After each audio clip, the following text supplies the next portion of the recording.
this morning on your news at Sunrise. I'm Alana Austin. Now we'll get to your top story headlines in just a second, but first let's check in with meteorologist David Rogers. He has a peek at this weekend's forecast. Hi, David. Now, groups opposing Dominion's proposed natural gas pipeline are applauding Senator Mark Warner. Warner sent a letter to federal regulators this week asking them to clarify their policies for gathering public input on projects that could impact the environment.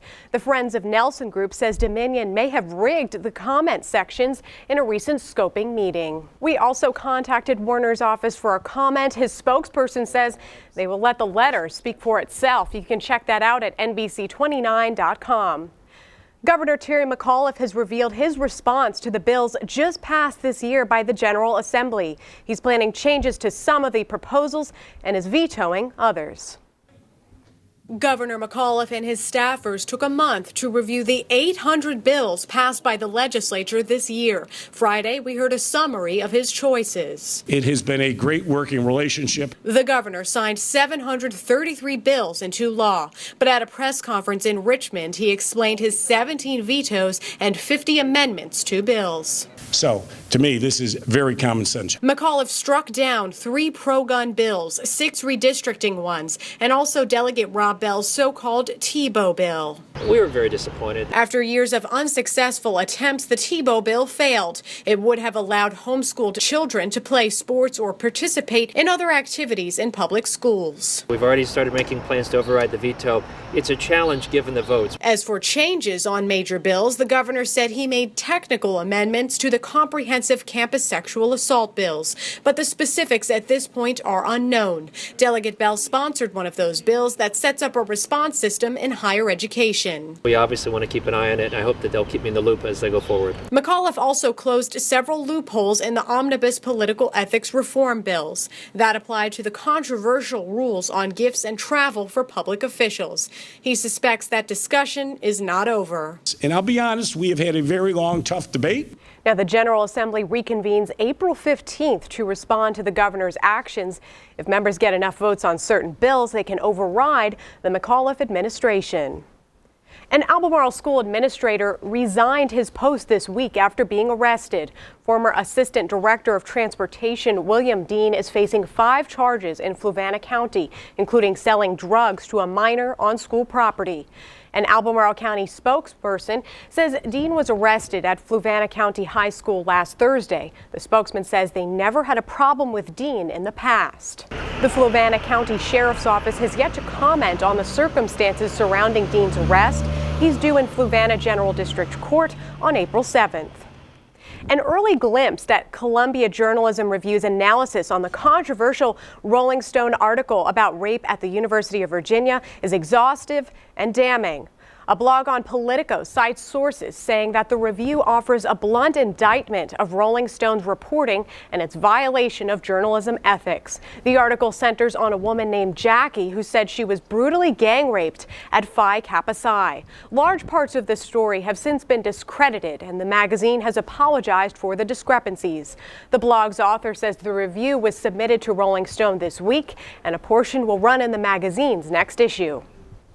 Nearly 200 years ago, slaves were a common sight on UVA's grounds. But now the school is trying to honor some of the people enslaved in Charlottesville with the dedication of a new dorm hall.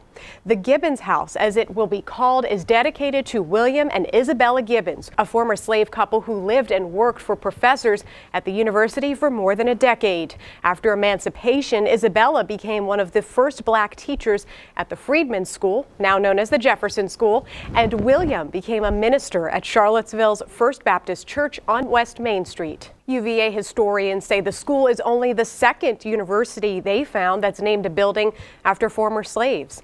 In 2007, the University of North Carolina at Chapel Hill named a dorm after poet George Moses Horton. The Gibbons House dorm will welcome 200 first-year students this fall.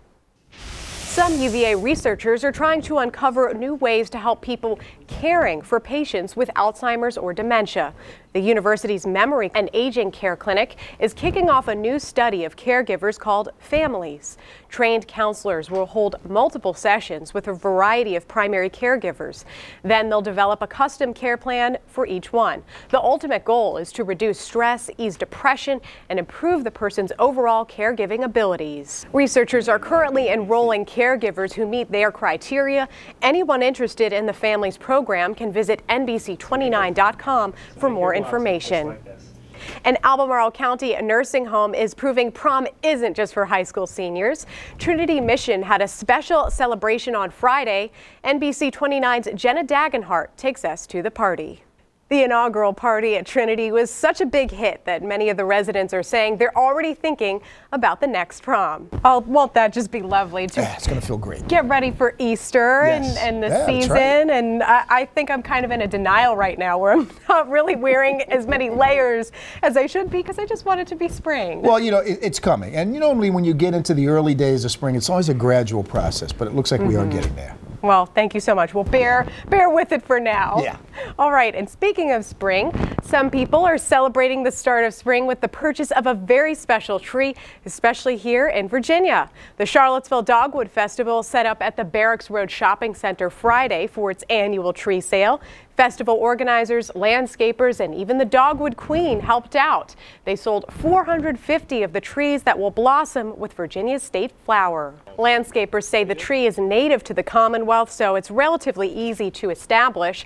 The best way to plant a dogwood is with compost and good old Virginia soil.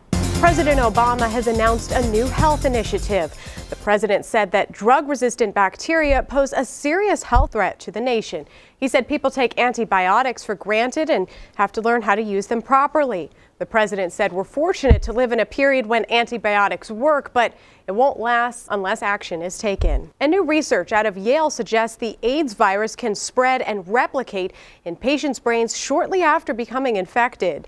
It's been well known that HIV infects immune cells that spread to the brain through blood, but scientists found that in 10 to 30% of patients, the virus separately evolved in the brain within the first months of infection.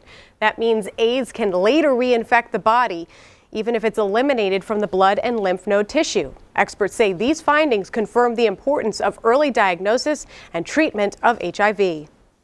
And another study finds many restaurants lack healthy menu options for children. Researchers at Virginia Tech looked at 137 restaurants in the Dan River region of Virginia and North Carolina. Only 11% included at least one healthy entree on their kids' menu, and just 9% offered a non-fried vegetable item. Federal prosecutors say there is plenty of evidence to support former Governor Bob McDonnell's convictions on public corruption charges. In court filings released this week, prosecutors claim it's clear the McDonnells took steps to help businessman Johnny Williams after he provided McDonnell's family with thousands of dollars in gifts and loans. McDonnell is currently appealing his 2-year prison sentence. His lawyers say the convictions were based on an overly broad definition of his official acts as a public official, mistaking common political courtesies for corruption. Arguments in his appeal are set to start May 12th. And Virginia education officials are developing new regulations to govern how school staff discipline students deemed unruly. A bill recently signed into law by the governor requires the Board of Education to create new rules limiting the use of seclusion and restraint techniques in Virginia schools. Now, the board hopes to have the new rules ready by November. They then plan to hold a minimum of 2 public hearings on the issue. The Commonwealth is now the 33rd state to set regulations governing seclusion and restraint tactics in schools. And homeowners in Greene County could see a tax hike next year. Taxes would increase 3 cents to a total of 75 cents per $100 of assessed value. The increase would help pay for the expansion of the Central Virginia Regional Jail. Greene County's contribution to the project is expected to increase from about $830,000 to more than $1,100,000. The county also plans on using $3.2 million from its reserves. The money would also pay for more school buses and special education teachers in Greene County's rapidly expanding school system. A Central Virginia family is trying to figure out whether they've been paying taxes to the wrong county for the last decade. Their home sits on the border of Orange and Spotsylvania counties, and they say they're not sure what to do. Here's NBC 29's Sean Cudahy. If anyone was hoping to see the emails on Hillary Clinton's personal server, her lawyer says it's too late. Those emails are all gone. The former Secretary of State came under fire for using a private email server to do official business while she headed the State Department. She says she turned over copies of all emails that were pertinent to her position, but not everyone believes her. The Republican chairman for the House committee investigating the Benghazi terror attacks subpoenaed the emails, asking Clinton to turn over her server for independent review. Clinton's attorney informed the chairman in a letter that the server had been wiped clean and all emails were permanently erased. The House committee chairman said it wasn't clear when Clinton erased the server. A legal drama that has gripped the U.S., Italy, and Britain for more than 7 years appears to finally be over. Andrew Spencer reports Italy's Supreme Court says Amanda Knox is free to go. Looking pretty good after today. Yeah, so we'll get through it for now. Yeah. Make the best of it. Spring gradually coming into fold. Yeah, absolutely. Well, thank you, David. In Madison County, a 30-year-old business has opened new doors. Yoder's Country Market has expanded to a new location right along Route 29 North. NBC 29's Anna Phillips attended the ribbon cutting and brings us this story. Now, the new store will be open from 7:30 a.m. to 6 p.m. Monday through Friday and until 5 p.m. on Saturdays. And as with the old store, the tradition will be that they're closed on Sundays. And here's a live look from our mountain camera this morning. Again, if you're waking up with us today, you might want to bring that coat with you when you go outside. We'll have more news coming up just after the break. Here's your consumer news. I'm Alana Austin. American Airlines has started absorbing U.S. Airways frequent flyer accounts. The combined program is another step in the merger of the two airlines. It'll carry the A Advantage name and discontinue the U.S. Airways Dividend Miles program. The U.S. Airways customers will be given a full one-to-one mileage balance transfer. Once converted, miles in the new combined A Advantage program can be redeemed for mileage upgrades on both American and U.S. Airways flights. Travelers will be notified by email when the process has been completed on their accounts. A new hotel in Fargo, North Dakota is touting its commitment to the environment. The Element by Westin recycled materials throughout the building's construction. A spokesperson says rooms offer filtered water and the parking lot includes electric car charging stations. Even the pool uses environmentally friendly saline instead of chlorine to keep the water clean. It opens up to the public next week. Could be the next road trip. What do you think, David? That sounds pretty good. All right, so with it being March Madness, we wanted to end on something a little bit fun. David, you said that your bracket was doing pretty well, right? Okay, it's doing okay. I've had a couple of hits like everybody else, but I still pick Kentucky to win the whole thing. So we'll see. Maybe they can come through. Well, while we don't know which teams will make college basketball's Final Four, the floor those teams will be playing on is already in place in Indianapolis. While the floors used in the tournament so far have had a familiar black and blue pattern, the floor at the Final Four at Lucas Oil Stadium is surrounded by red. The floor was shipped in pieces from Idaho, where it was built. This year's Final Four tips off on Saturday, April 4th. That's this next Saturday. And the championship game will be played on Monday, April 6th. Should be pretty fun. Yeah, so far it's been a lot of upsets, a lot of surprises. Yeah, I'm sad our teams are out, the Who's, and then everyone knows my alma mater. Yeah. So a little disappointing. But still pretty exciting nonetheless. Yeah, absolutely. All right, looking pretty good next week. Have a great weekend. Bundle up if you go out there today.